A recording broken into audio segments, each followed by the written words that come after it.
Hello, my name is Rebecca Simon. On behalf of the Cinnamon production, I'd like to welcome all our viewers.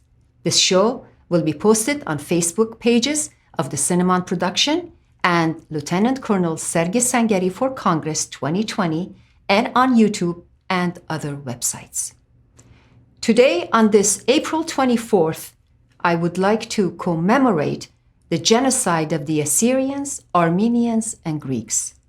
In the World War I, we had a lot of martyrs, and we'd like to remember them today. Lieutenant Colonel Sargis Sangari was born in 1969 in the predominantly Assyrian Christian city of Urmi, Iran. His father, Coolidge Sangari, was a physics professor, and his mother, Flora, was a school teacher. In 1980, the Sangari family migrates to the United States, and later Sargis Sangari obtains his bachelor's degree in political science from DePaul University. In 1994, Sargis Sangari enlists in the Army, and 20 years later, he retires as a lieutenant colonel. He then establishes his think tank by the name of Near East Center for Strategic Engagement, and his not-for-profit organization by the name of United Assyrian Appeal. He is currently the Republican nominee for U.S. Congress for Illinois District 9. He lives in Skokie, Illinois, with his wife Helen and their 4 children.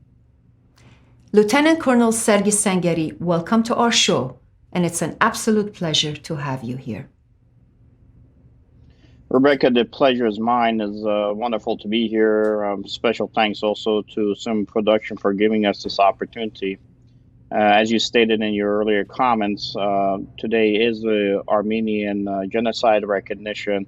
Of course, at the same time, in the first genocide of 20th century, Assyrians, to the tune of 750,000, were butchered by the Ottoman Turks and the Kurds, who were at that time the Kurdish tribesmen who were helping them, and also the Pontus Greeks. And also, let's not forget that we also had a celebration just a few days apart, and we call it a celebration, but it's really a remembrance of the martyrs who have died. Also, the European Jews that lost their lives in the Holocaust, specifically. So our Judeo-Christian communities living in the Middle East and all over the world have suffered to an extent.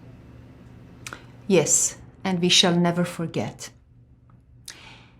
Lieutenant Colonel Sargis Sangari, these are very difficult times, unprecedented in modern history with the pandemic. And under these circumstances, it's extremely difficult to campaign for a political office. Now, you've had an added challenge of late, and that has been your URL's technical problems.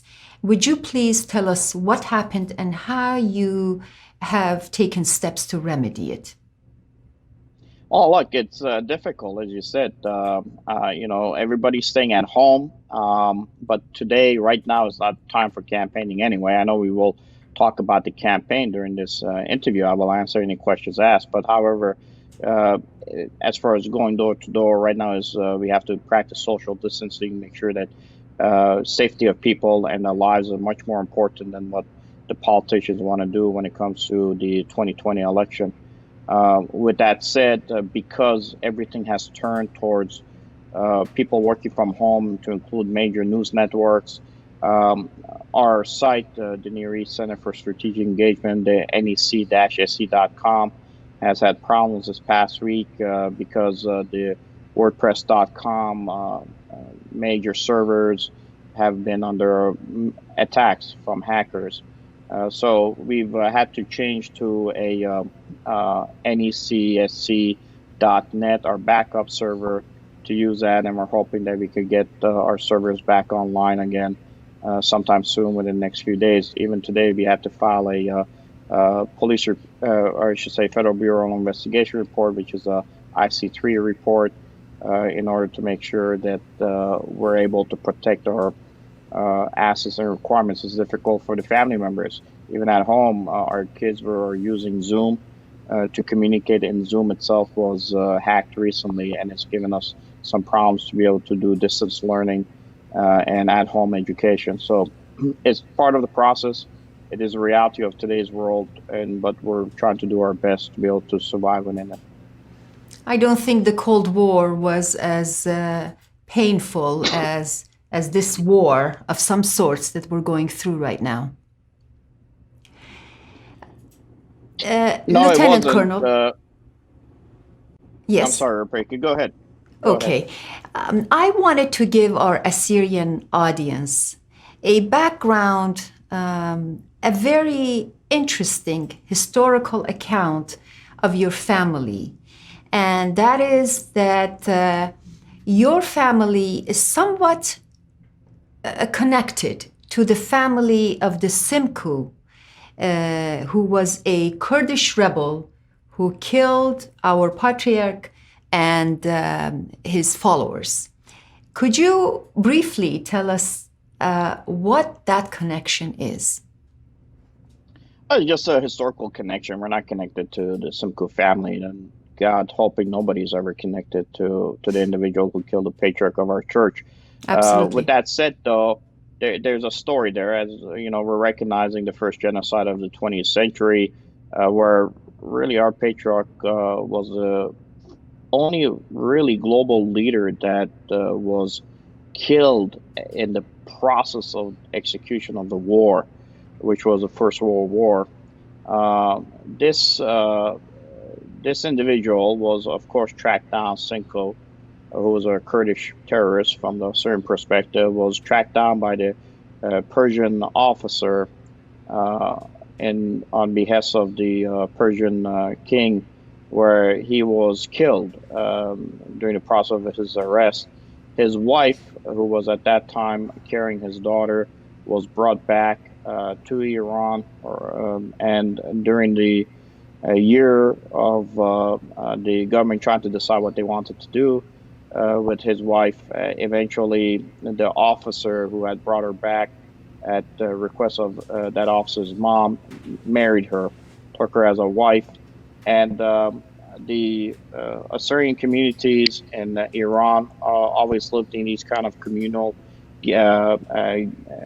locations, and one of the houses that was rented to this officer ended up being a house that my grandfather owned and was rented to them. So there's a picture where we see the wife of Simku, the officer who killed him, and his daughter, Simku's daughter, with my aunts and relatives interacting for a photo. And years later, when the Kurdish leadership, the Jalal Talabani side of the house, came in, surrounded the city, it was at that time where this lady, Simku's daughter, found out that actually what she thought was her real dad was actually the individual who had killed her dad in the process of their arrest. So the Kurds took her from there. She married into the Kurdish Jalal Talabani clan, and the rest is history, as we know. This is an absolutely significant story for Assyrians all over the world who are very much familiar and affected by the Simcoe story. Your family has a pedigree of military people. Can you tell me some of the family members who have served in the military, in the law enforcement, and other fire department or other places like that? Yeah, look, our family has always been connected to service. Most Assyrians globally have. One thing I'm proud of when it comes to the Assyrian people, regardless of the country they've served in, and we are in 43 different countries throughout the globe, and regardless of the time we've served, never has been where an Assyrian has been named as a traitor to the nation that they have served, regardless of which nation that is. During the Iran-Iraq War, Assyrians died on both sides of the fence fighting each other during that battle because they served the nations that they were part of. And a lot of the Assyrians from Iraq, we know for a fact, were majority of them, 60% of them, were shot in the back by the same people that they were fighting to defend. So that was the reality of the Assyrians. But for my family, for me, I've had my uncle, who's actually my youngest son, carries his middle name, was supposed to be the first person to ever jump out of an aircraft, the first paratrooper for the Iranian government. He trained all the other paratroopers getting ready for that jump, and of course, the decision was made by the king at that time, because he was an Assyrian, and he was a Christian Assyrian, not a Persian Muslim, that he would not be the first one out the door. So my uncle ended up being on the first chalk, but he didn't jump out until after everyone else had taken the credit, but he did train them. Same thing, I've had uncles in the U.S. military who served in the Korean War. Uncle John, who actually was a police department, Chicago Police Department officer, retired. And at the same time, I've had a uncle of mine, a cousin, but because they're older, we call them uncle in our tradition, who served in the Vietnam, in Annapolis graduate. And my own sister was the first Assyrian American to ever become a fire department paramedic with the Chicago Fire Department. If people remember, there used to be a writer who wrote the Cups column for the Chicago Sun-Times, and he actually mentions her as being the first one recognition. She retired at the same time I did in 2014. I myself have served 20 plus years in the U.S. Army, infantry and special operational forces with a diplomatic mission in Kuwait, 6 years of continuous combat ops. And I have cousins and other relatives who are currently serving in the police department. Raymond Powley is a cousin of mine. He serves with Wilmette Police Department. And I have a lot of brothers and sisters, as I call them, who are part of the Legion of St. Michael law enforcement community, which I am a member of and international representative of. And of course, these are police and firefighters from all over Chicago and all over the country.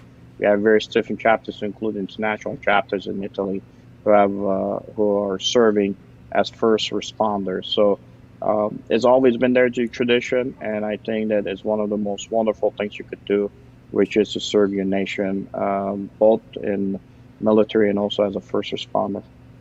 Thank you for your service, and also for the service of your family members to our nation and to other nations as they live there. Going back to your comment about the Assyrians' loyalty to their native country, I'd like to add that the world has yet to see an Assyrian terrorist coming out of the Middle East. I just would like to add that comment. Lieutenant Colonel, you have been in the military for 20 years. You have been in the toughest countries, battles, situations. What kind of injuries have you sustained in 6 years of deployment and in the overall 20 years in your military?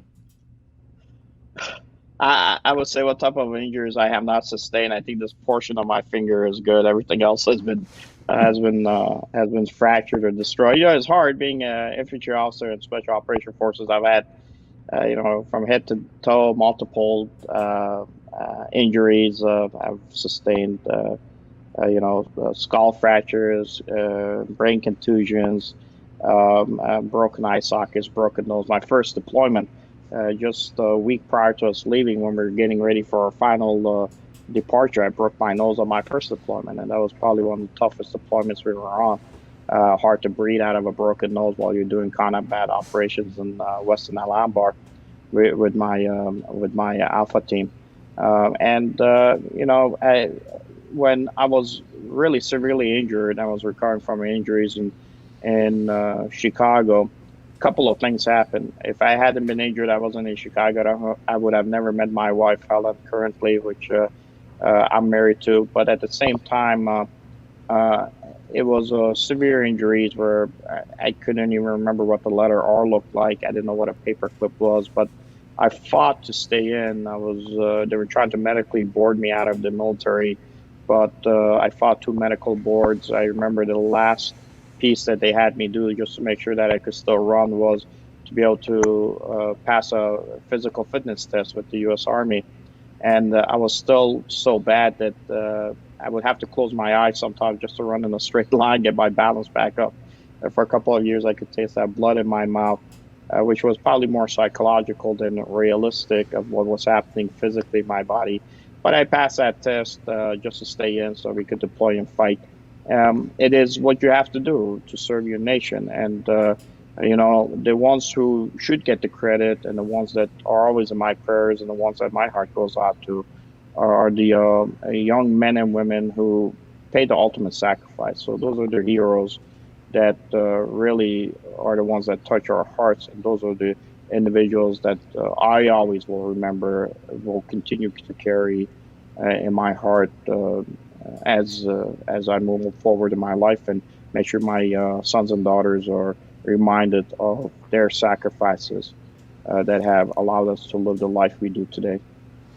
You are as tough as a nail, and most people would agree. But so is the district you're running in, 9th District in Illinois. It's been in the Democratic hands since 1949. Your opponent, who is the incumbent, has been in there for 20 years. In the last election in 2018, she won her district, her seat, by almost 70%. What makes you think you can unseat this longtime Democrat in a very deep blue district? Well, some people say that you're tough as nails. Others would call it crazy. But look, I'm fighting here because majority of my people that I have from my community live here. So I fight where I live. If we just chose to fight easy fights, we would never have a country.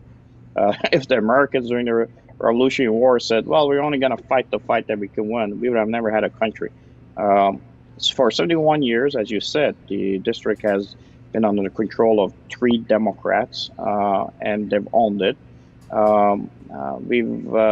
People ask me, why aren't you running in other districts? I said, because it's where I live. This is where I need to fight for the rights to represent our folks in the district. This district has been gerrymandered a number of times, and I will tell you again, the numbers that you see about how many times she's won her specific vote is misleading, because it's not her winning because people like her. She constantly loses votes. 1/3 of the people don't even like to vote for her. What happens when you gerrymander a district, the representatives select the voters that are supposed to vote for them. So because a lot of voters get tired of these individuals who are incumbent, who are stuck in their part of the machine, when the machine realizes that they're starting to lose votes, they redraw the district, and they're going to redraw the district again after the 2020 election because people don't like her. So in this case, the representative chooses the people who vote for her, not the people choosing who should be their representative. So it's kind of a shell game. It's and especially in Chicago, the problem you have years ago when the deal was made by the Democratic Party with the union, saying that here's what we're going to do. You're going to have to be our ground game army to get the vote out for us, but we'll try to do something as far as giving you the benefits or giving the voice that you're looking for. They trapped the union into a legal document that the union has to abide by. What is that? We'll take care of your pensions, is in the Illinois Constitution, that even today, if you try to help the state government because of what we're facing with the coronavirus, the first dollars that come in have to go to pay those pensions, which is the reason that it's been written that way, so that the politician, in this case on the Democratic side, can entrap the union guys who have to vote for them and work for them. And because we're a open primary, the union folks have to go and vote Democratic. If they don't pick up a Democratic ballot and they pick up a Republican ballot, it looks bad, and it will be addressed by the union lead. So it's a way that you redraw the district, say these are the people who are going to vote for me, because I'm going to have my own echo chamber to support me, and then I'm going to force the union guys to have to pick up a Democratic ballot. So those numbers are skewed. A lot of them are just not accurate numbers. About If how there were many accurate numbers, About how go many ahead. Assyrians do you have in your district? Do you know? The Assyrians are probably looking at 150,000 that In are your district within the alone? district. The majority of them, I would say, the numbers you're not going to be accurate on, because the numbers have to go back to the previous census. But we have a understanding from what we've looked at the churches that are in our district. The largest number of churches that we have really are set around my district for the Assyrian church. So we're looking at probably around 150,000 just in the larger Chicago area. What would be your message to the Assyrians in your district who want to vote for you? Why they should vote for you? What would you do for Illinois, for your country, and for your Assyrian constituency in specific? Well, my thing would my uh, encouragement to them would be the same thing I've said to the Korean community when I stood on stage, same thing I've said to the Indian community and all the other communities of color.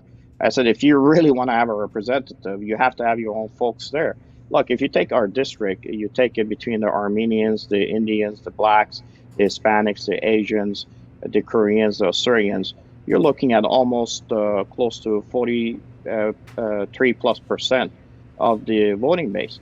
But for 71 years, that minority voting base has not had a one representative to represent that minority base. Why?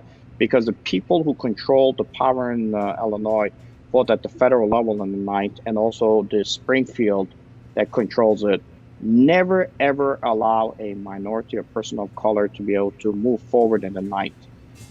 So this has been the reality for us. And I always say, I hear a lot from folks from the other end of the aisle. As you know, I'm a Republican uh, nominee running here, that we care about minorities, we care about people of color, we care about ethnicities, we care about immigrants. Well, if you care, then why are you, again, for 20 years having the same individual who is not a person of color controlling this district and trying to knock out somebody who's a person of color who represents those communities? We initially have to have a voice. And I think if you take 1/3 of all these ethnic communities and that 1/3 of the voting base that just does not like this incumbent and do not like incumbents at all, regardless of the party they're from, you get a 2/3 vote there. You just have to have a good, credible candidate in front of you. Unfortunately, as we are dealing with this COVID situation, as I also told you right now, we have a hard time even on social media, because social media does stop any information going out as far as conservative candidates are concerned. So it's a hard fight, but it's a fight that I'm ready to take on. That's why I'm in it. What is your opinion about how our country has handled the lockdown of the COVID-19 pandemic, the lockdown as a result of the COVID-19 pandemic? And when do you think the country should start getting some sort of normalcy and allowing people to gradually go back to work? Look, I think you need to practice social distancing. I think, you got to listen to your medical experts. I said this almost now 4 weeks ago when I first said, we got to work with our governors, our mayors, our federal government leads, and we got to keep them in our prayers and try to do the best we can. Now, everything that's come out of our medical professionals has changed. There's some things I agree with, there's some things I don't. But I think one thing I would like to say here, Rebecca, is that these blanket orders, I think, is what's causing the issues for within our community. The blanket orders that you're seeing that are being issued by the governors and the mayors are unconstitutional on their face value. The constitutional violations that we are dealing with are including the First Amendment, right of speech, religion, and assembly. You're looking at some instances where people are now out there protesting around the country where They have closed gun shops to include here in Illinois, which is a violation of the Second Amendment rights that we have. As far as police entering onto private property to enforce social distancing, that has happened in some houses by itself, that enforcements are absent of a warrant, and even stopping someone on the street are violation of the Fourth Amendment. And there's violations against unreasonable search and seizure that fall into those categories. So there are also Fifth Amendment issues regarding the taking of private property that has happened, and this falls into the freedom, initiatives that we have in this country that we don't want to violate, and even some of these orders that are covered under the privileges and immunities clauses of the Constitution. So doing all this under various executive orders raises also due process of law that are covered under the Fifth and the 14th Amendment that become an issue for us. So look, as I have said many times, and I've said this, I said we need to support our governors and mayors, but this is a problem with politicians, and this is the reason I'm running. Don't fake your authorities if you don't have it. I am staying at home. I'm telling my kids to stay at home. I'm limiting my exposure. I only go out when I have to for certain requirements. But I'm doing it because I'm going to help. I'm volunteering. I'm trying to help you out. But when you start saying that I can go down the aisle to pick up food, but I cannot go down the same aisles in the same store to pick up a paint can to paint my house or my room, it just becomes ridiculous. So and not buy tomato seeds. The To myriad of the plant. constitutional violations that are now taking place are unprecedented, and we have to address these. Look, I understand what we're dealing with, but we have to do it as a team. And I always say to the politicians, just because they give you a little bit doesn't mean you take it all. And eventually, I think most of these issues are going to be dealt with as far as the courts are concerned. So there's no right or wrong answer about it. If you are pulled over by the police or you're asked to do something, do it, and then deal with it in the course afterwards. China. It's been some time that our politicians have been saying, beware of China. But now with the COVID-19, there's more focus on China. And even now, as the pandemic pulls through with force around the world, China is taking advantage of this and is wreaking havoc in South China Sea and the Vietnamese fish boat. They hammered that and killed everybody. And those who want to extract oil, they don't allow them. The U.S. Navy ships are in the area, Australian Navy ships. Now, how do we reduce the influence of China so that it will not be more rogue than it is, and it will not be the evil power that it could be, according to some who sees it that way? Oh, look, China's been doing this for a long time. China has had two plans. It's had a 100-year plan and a 50-year plan, and the majority of it has been published. We just don't read. Our leadership just doesn't read when the enemy says, I'm going to do something to you. Eventually, you got to understand when the enemy cocks that gun back into your head and says, I'm going to kill you, that their plan is to kill you.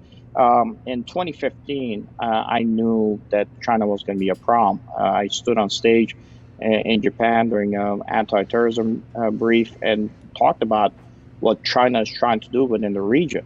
The problem is we're inconsistent when it comes to our policies across administrations. The previous administration, under the Obama administration, they wanted to pull out of the Middle East, but they wanted to shift and focus on South America. The current administration under President Trump, we still want to pull out of the Middle East, but his focus is in Southeast Asia because he understands you got to check China. When I came back from my time in Japan in 2015, we published on the Near East an article that was called the New Power Relations. And this particular article looked at how it's affecting the Middle East crisis, because at the same time, we were helping the Assyrian armed forces fighting in both Iraq, Syria during the most current genocide that the Assyrians had to go through. So on October 6th of that year, 8 months after I returned from Japan, I made a presentation that looked at what the Shanghai Cooperation Organization is doing, which is led by China itself, and what the previous administration was looking at doing in support to an extent of what the Shanghai Cooperation Organization was trying to do within the Middle East and globally. And part of it was when we initially looked at where we wanted to be with China. We knew that their organization had established a counter to basically NATO. So it was a bad guy of NATO, for a better term. And for those who don't know who the SCO is, it's an intergovernmental organization that is funded through Shanghai, China. It was established in June 2001. And the SCO currently compromises of 8 major member states. You look at China, even India, our ally that we're using to check China as part of the SCO. And then some of the southern Caucasus states, Russia is in there, Pakistan is in it, all the global strategic locations for China to expand. And then as we go through, Iran is a member of it. We mentioned even the Armenian genocide. Armenia is a member that is trying to be a region member with the SCO because they're trying to control the Southern Caucasus. So look, in September of 2012, we wrote in that article that the Chinese Foreign Minister Wang Yi at that time gave a speech at the Brookings Institute in which he presented China's vision of a future and an address that he had titled on New Power Relations. So if people go to our site, and the future, or today's site that we have operating, which is at necsc.net, they could read through the article that was posted. And according to Wang Yi's statement at that time, he said that China's interest and the U.S.'s interest were clearly divergent. That means he said that we're going in 2 different directions.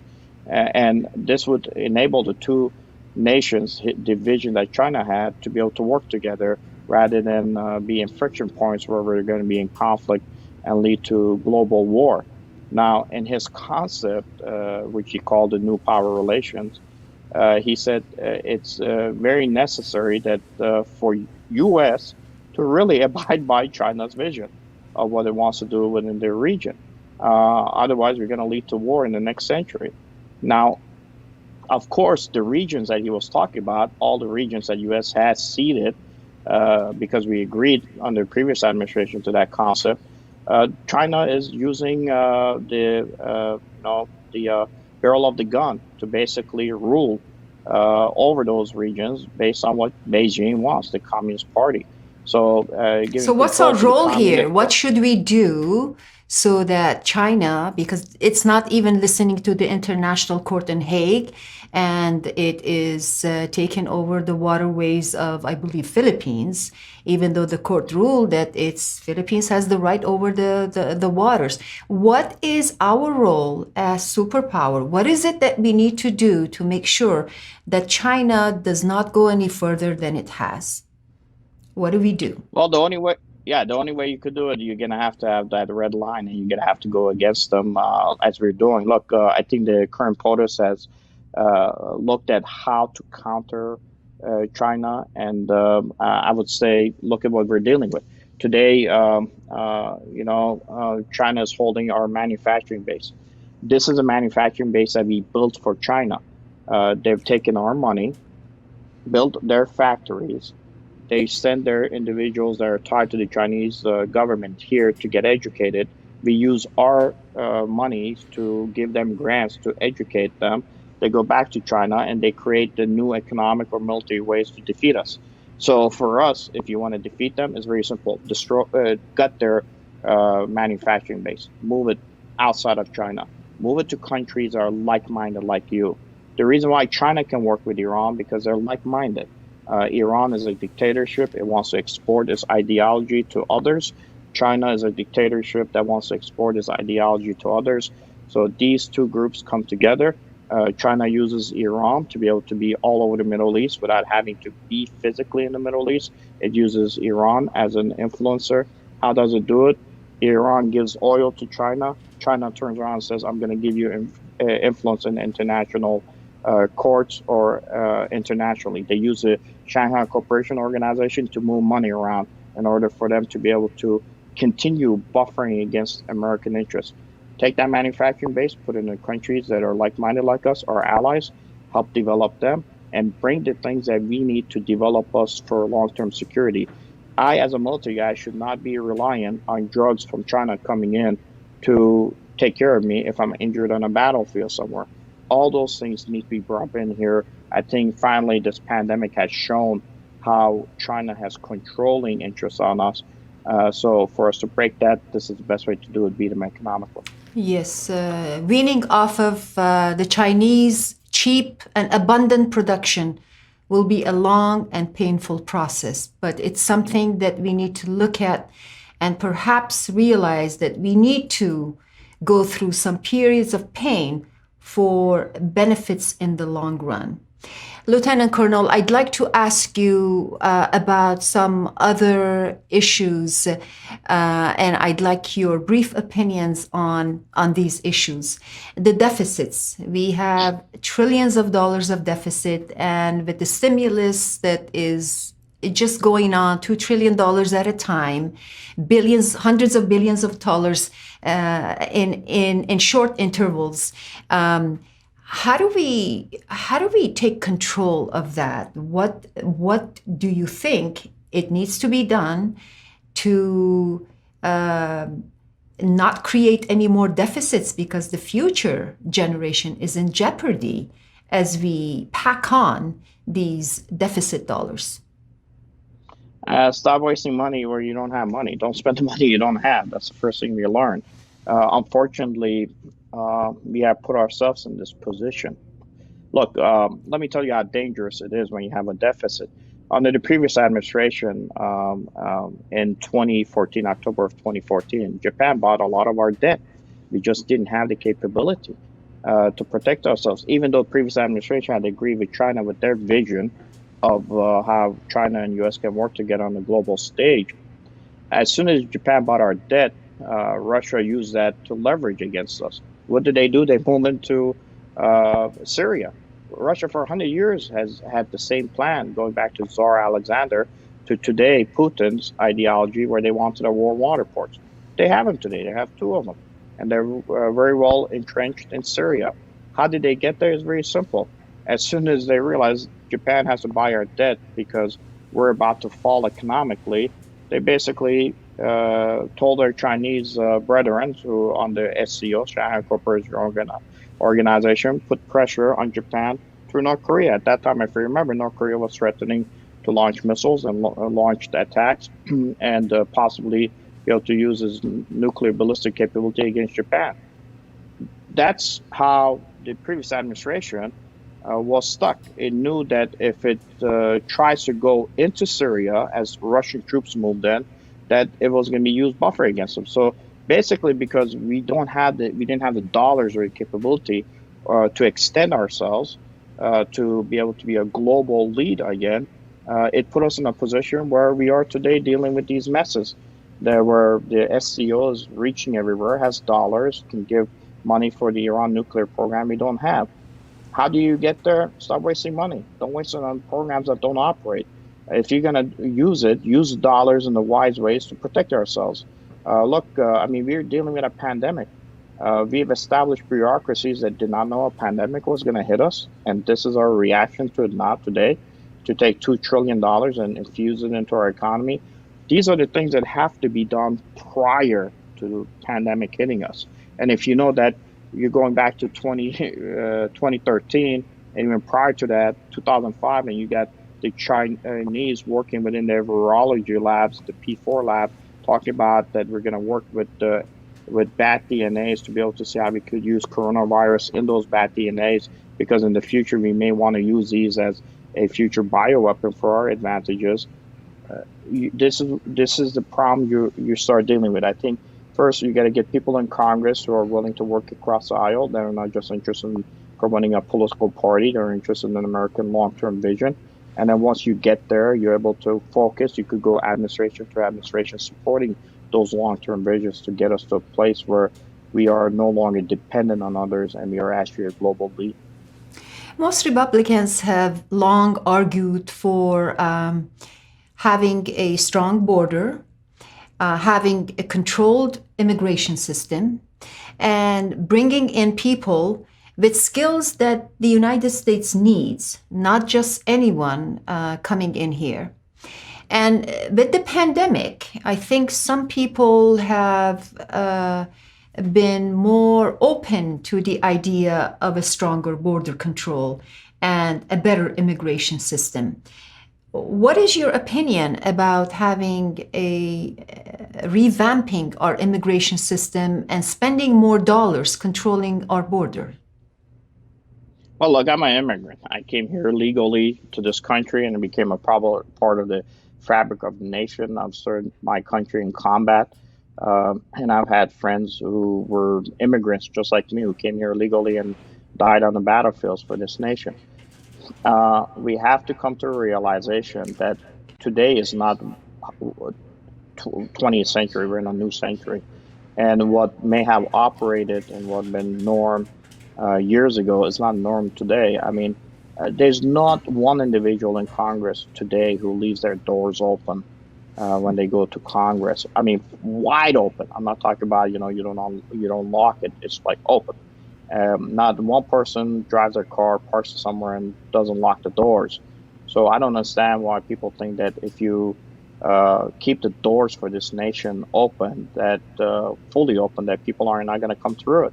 And yes, there's individuals who are trying to come here for a better life, but there's also a lot of people who see that as an opportunity and make money through it. Whether it be the human traffickers, who on average are bringing in approximately, almost 20,000 women to be human trafficked in this country. Imagine the current incumbent's been here for 20 years. If you take that 20,000, those are the individuals we know about, and you take that and you times it by that number, you're in the 400,000 people that are part of the fabric of our nation that were just brought in here to be human trafficked by those coyotes and people who make money in it. I was on the battlefields of Iraq, and we knew that this network that was ISIS, once we defeated them, would move into Europe as they have done now and would start working with illegal trades in order to make money. There was an article we wrote on the Near East talking about how ISIS is connected to the Italian mafia and how they're also now connected to the drug cartel in the South and how they move stuff in and out. So it's important to have a secure border. I'd rather have somebody come to my door and ring the doorbell and me make a decision whether or not they should be allowed to come in or not, rather than just leave it open and have anybody who wants to come in. And a lot of those are bad actor networks that are coming in. Yes. So it's a matter of just doing the smart things, the common sense things. But unfortunately, common sense doesn't apply in Washington often. Well, the common sense is treat your country, your borders as your home, and treat the immigrants as your guests. And with that, Lieutenant Colonel Sargis Sangari, we wish you all the best in your campaign and in your run for office. And I hope that you can join us again in the future and update us. I will do. And our prayers go out to not just our first responders who are on the front line fighting this fight, but at the same time, to all the families out there. Look, right now, everybody's concerned about their lives. Nobody wants to see somebody come knock on their door and say, hey, vote for me on November 3rd. But the reality is that we're going to get there one day. It's going to be a shorter, time for us to run. We just got to get people to Washington that can help fix some of the friction points that we have today. You're not going to get that out of the incumbents. Just a reality of it. Thank you very much, Lieutenant Colonel. Best wishes to you. Thank you. God bless.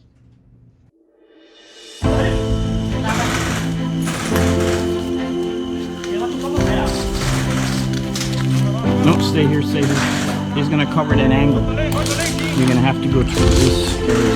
He's just gonna cover that angle. Don't go after him, let him go.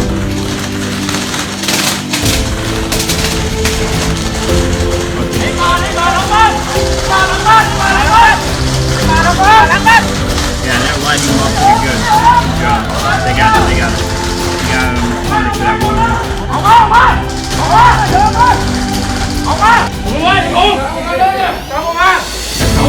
They're coming through.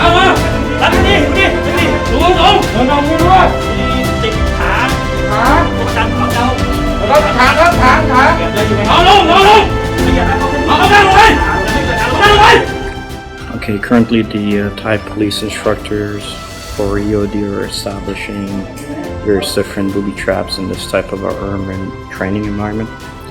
And there's 5 objectives for today's mission. This is one of the culminating events for Ramus Challenge, where EOD and SWAT work together in order to be able to resolve an issue and achieve an objective.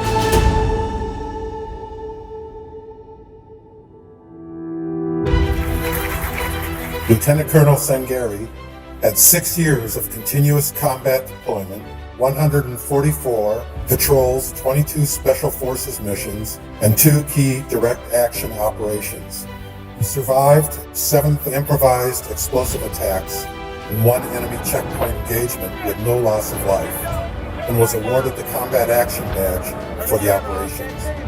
He conducted 670 key leader and tribal leader engagements in support of multiple counterinsurgency operations to counter enemy influence and terrorist activities in the region.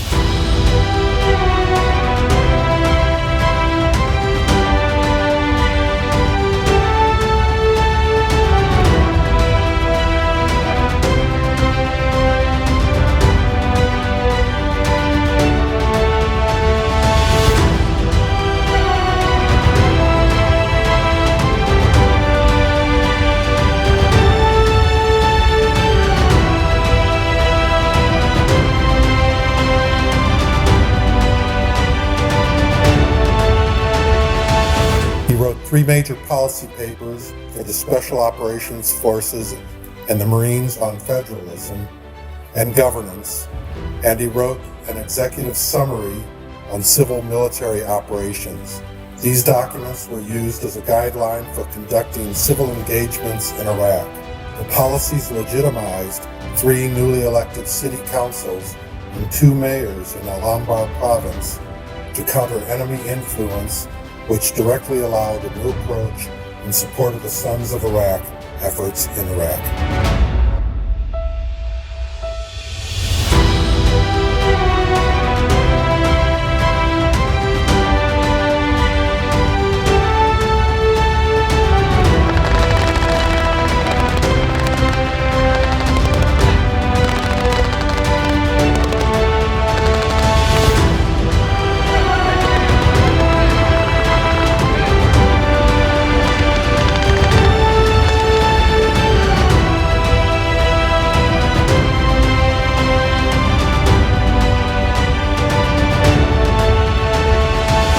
Lieutenant Colonel Sangari has also conducted over 17,000 civil military operations, foreign internal defense support operations, non-combat evacuations, and disaster relief and emergency management missions.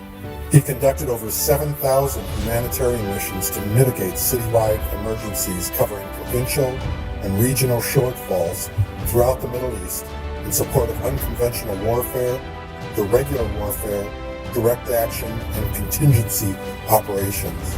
Lieutenant Colonel Sangari planned, resourced, and executed the reception and integration of military personnel from the U.S. Army, North Atlantic Treaty Organization executive officers, and well-known civilian interagency personnel from 6 different U.S. civilian agencies, thus laying the groundwork for coordinating reconstruction and development activities cells for operations in Afghanistan. His Specialist Skills Initiative became a pilot and a case study for how the Army recruits, trains, and conducts future civil military operations in both accessible and remote areas of the world.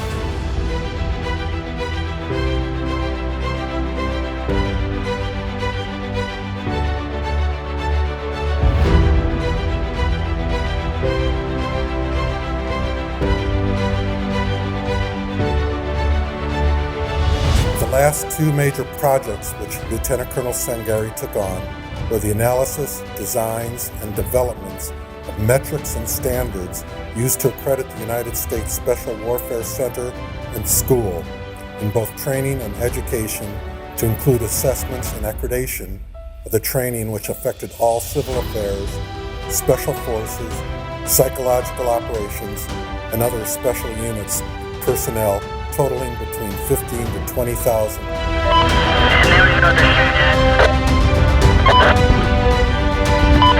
Black 5, this is Lima 3, it's to the left for the median to the right, thanks.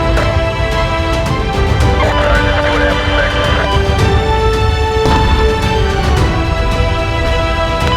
White. Hello. Lima 3. As an American, when I was young, I wondered, as a child wonders, what should I do when I grow up? My parents raised me with the love of my nation in my heart. There's a voice in some people's lives which calls out, be a soldier. It is that time when a man or a woman sees a need to stand taller.